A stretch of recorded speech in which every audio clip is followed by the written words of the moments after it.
Нойрон дундаа хагалгаа хийдэг Arrigo. Анагаах ухааны мэдлэг боловсралгүй Жозеф Петрог хүмүүс Arrigo хэмээн дуудах дуртай байдаг бөгөөд тэрээр 1921 онд Бразилийн Бело хэмээх мужийн хөдөөгийн тариачин айлд төрсэн ажээ. Тэрээр төмөрлөгийн үйлдвэрийн ажилчдын үйлдвэрчний эвлэлд амжилттай ажиллаж 25 настайдаа тухайн орон нутгийнхаа үйлдвэрчний эвлийн удирдагч болсон боловч нэгэн удаа уул уурхайн ажилчдын хөдөлмөрийн аюултай хүнд нөхцөлийг сайжруулахын тулд нийтийн ажил хаял зохион байгуулсныхаа эцэст ажилласаа халагдаж амьдрахын эрхэнд Конгохасте Кампо хотод нэгэн баар ажиллаж байсан байна. 1950 оны ерөнхийлөгчийн сонгуулийн үеэр нэрэн дэвшигдсэн ажилчдын төлөө цуцалтгүй тэмцэгч хэмээн нэрд гарсан Лучо Бетанкурт сонгуулийн ажлаараа Конгохаст ирэхдээ Arrigoтой танилцаж түүний төмөрлөгийн ажилчдын төлөө ихэд сэтгэл гарган тэмцдгийг сонсч энэ талаар тухтай ярилцахаар буусан зочид уудалтаа урьсан ажээ.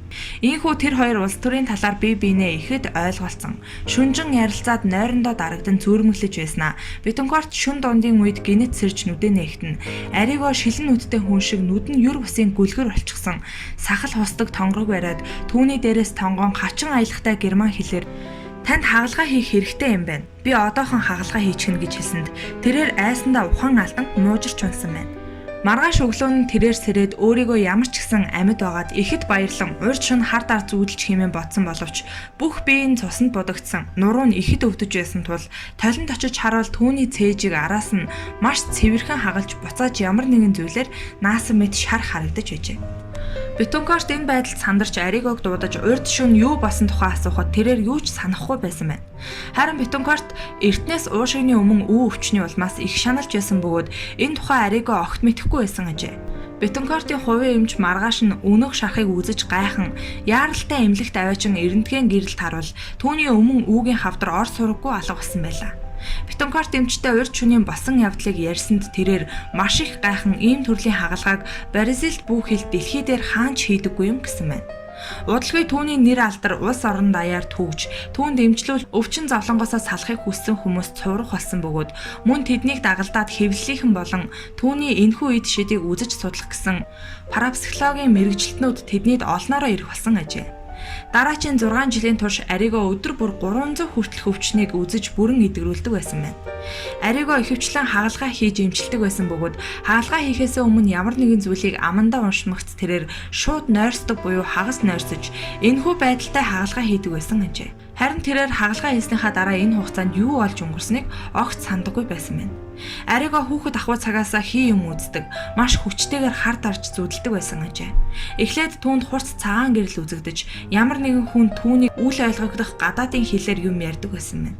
Иймэрхүү үзэгдлүүд олон дахин давтагддаг байсан бөгөөд, иймэрхүү үзэгдэл буюу хар дарсан зүүд үзснийхэн дараа түүний толгой ихээр өвддөг байжээ. Сүүлд нэг удаа зүүдлэхдээ маш дотор гэрэлтүүлсэн хагалгааны танхимд байгаагаа мэдэрсэн бөгөөд, тэнд нэгэн халдсан толгойтой намхан хүн бусад нөхөдтэйгөө өнөөх түүний үл мэдэх боловч танил басан гадаад хэлээр ярилцаж байжээ. Гэвч тэрээр энэ эмчийн нэрийг Адольф Фриц хэмээдгийг мэдэрсэн бөгөөд энэ эмч түнд хүний өвчин зовлонг ангаахын тулд байдаг эмч хүн тул Бразилийн өвчтнүүдийг таны тусламжтайгаар ангаан эмчлэх хэрэгтэй байна хэмээн ойлгуулсан байна. Arrigo эмчилгээ эхлэх бүрдээ энэхүү өвчнийг ангааж өгөхийг өнөөх хий үзэгдлийн эмчээсээ гуйдаг өгөөд энэхүү мөргөл үлдэж эхэлснээс хойш удалгүй тэрээр оюун санааны өөр хэлбэрт шилжин ордог байсан ажээ. Тэн оюун санааны өөр хэлбэрт орсон тухайгаа ярихдаа тэр оюун санааны өөр хэлбэрийг би өөрөө ч ойлгохгүй байгаа юм гэсэн мэн. Ийхүү хагас нойрсолтын байдалд Arrigo хагалгаа хийж эмийн жор бичиж өгдөг байсан бөгөөд түүгээр эмчлүүлсэн хүмүүс бүгд эдгэрч байсан юр бусын амжилт гэж үзэхээс өөр аргагүй байлаа. Түүний энэхүү олныг хамарсан үйл ажиллагаа орчин үеийн анагаах ухааны болон сүм хийдийнхэнд таалагдаагүй тул тэд нар энэхүү ажлаа зогсоохыг шаардсан боловч тэрээр би энэ эмчилгээг хийж байгаа бас гагцхүү Фрицийн сүнс ба өвчтөн хоёрын хооронд зуучилж байгаа бүлгөө гэж хэлээд үйлчилгээгээ үргэлжлүүлсээр байсан байна. 1956 онд түүнийг хууль бусаар эмчилгээ эрхэлсэн хэмээн үзээд шүүхээс ял тулгсан ажээ. Энэ тухай профессор Херкулано бичгтээ Arrigoгийн эмчилгээний феноменыг хүлээн зөвшөөрөхгүй байх нь өөрийгөө хуурахтай адил инээдтэй зүйл юм. Конгон хааст явагдаж байгаа энэхүү эмчилгээний феноменыг өөрийн биеэ эмчлүүлж эдгэрсэн маш олон сэтгүүлчид, цэхэтнүүд болон нэр хүндтэй улс төрчид нотлон гэрчилж байгаа билээ.